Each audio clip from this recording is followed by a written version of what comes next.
Que o Twitter está cheio de gente reclamando de tudo e de todos, nós já sabemos. Quando o assunto são os livros, a história é a mesma. Muitas pessoas reclamam de editoras, capas, fonte, folha e principalmente do preço. Então, eis a questão.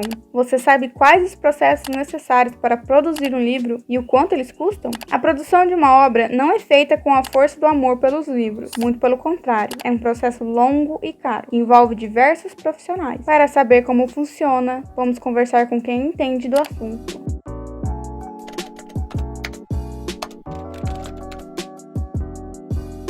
Para começar, você precisa saber que para um livro chegar até sua casa, ele passa pelos seguintes processos: compra de direitos da obra original, tradução no caso de livros estrangeiros, preparação de texto, revisão, diagramação, design de capa, impressão, divulgação e distribuição. Agora é a hora de saber mais sobre o processo de compra de direitos. Todos os livros que eu tenho de autores internacionais, ele tem um pagamento que é o advance.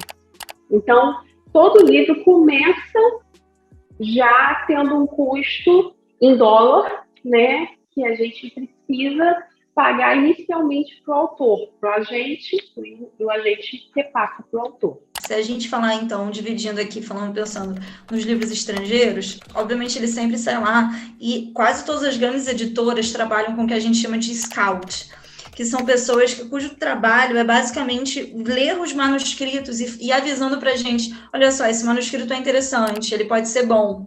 Porque, claro, tem livros de absolutamente todos. Nós da galera trabalhamos principalmente com fantasia, com thriller, mais young adult. Então, são pessoas que elas vão chegar, esse livro tem a cara da galera. E a partir daí vai ser tomada a decisão ou não de optar por fazer, ou entrar no leilão, ou se você consegue comprar direto.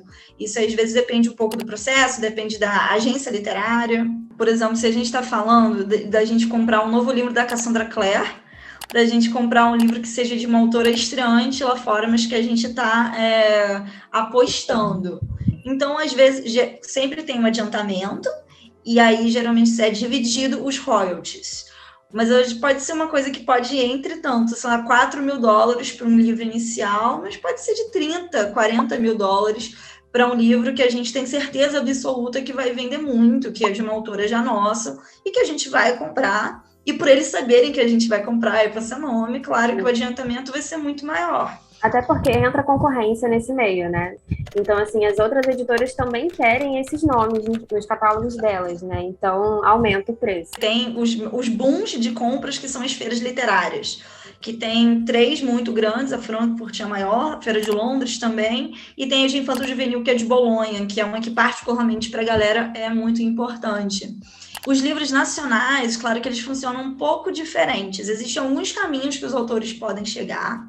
Atualmente, o que está dando mais certo, em termos de visibilidade, de você conseguir chegar numa editora, são as agências literárias. Tem algumas ótimas aqui no Brasil, que são muito boas, que elas abrem para submissão, as meninas são maravilhosas, e elas próprias entram em contato com as editoras, elas fazem reuniões, até para fazer esse filtro. E outra coisa que hoje em dia é fundamental, não tem como a gente deixar de lado, são as redes sociais. E a gente tem vários cases assim, de sucesso nacional, né? Como a Elaine Baeta, por exemplo, do Watch Baby agora, e do Amor Não É Óbvio. Primeiramente, o Amor Não É Óbvio, que veio de uma campanha assim, bizarra nas redes sociais, porque ela já estava com muitos leitores no Wattpad, e foi muito pedida, e aí, assim, chamou nossa atenção.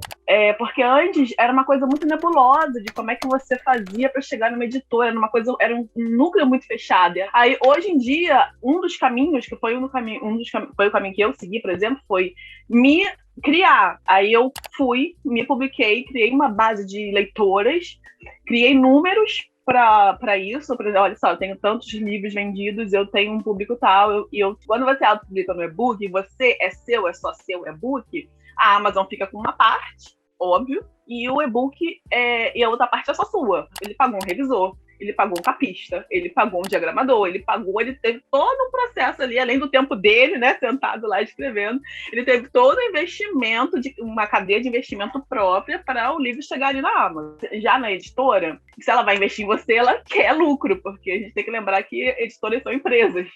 e elas precisam de lucro para rodar.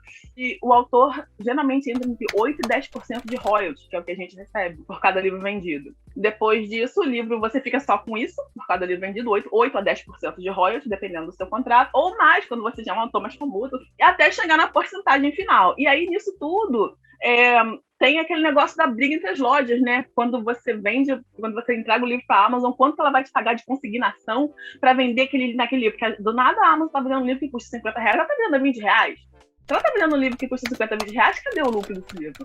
Onde é que tá? Quanto o autor está recebendo? Quanto que a editora está recebendo? Como é que tá isso? Então, às vezes, a gente tem que pensar um pouco nisso e, ultimamente, também tem muitas coisas que influem nisso, que é, primeiro, que o preço do papel, a alta do dólar, tudo isso vai influir no preço final de um livro. A questão da leitura no nosso país também entra muito nisso, né? Quanto maior o nosso público leitor, mais a gente consegue ter uma área de negociação melhor para os livros. Eu também acho, como autora e como leitora, que eu sou uma leitora louca. Quero livro, eu quero comprar. E para mim, quanto mais barato tiver o livro, meu filho, é melhor. É porque muita gente pensa que o livro é entregue, pronto, ele vai para gráfica. Pronto. Exato. Existe, acho que talvez um fantasma ali exatamente no próprio processo editorial, porque tudo bem, acho que as pessoas hoje estão conhecendo mais, elas já se atentam mais a tradutor, por exemplo, mas existem tantas pequenezes ali. Eu acho que, assim, pro público geral, eu acho que as pessoas conhecem mais a etapa de tradução.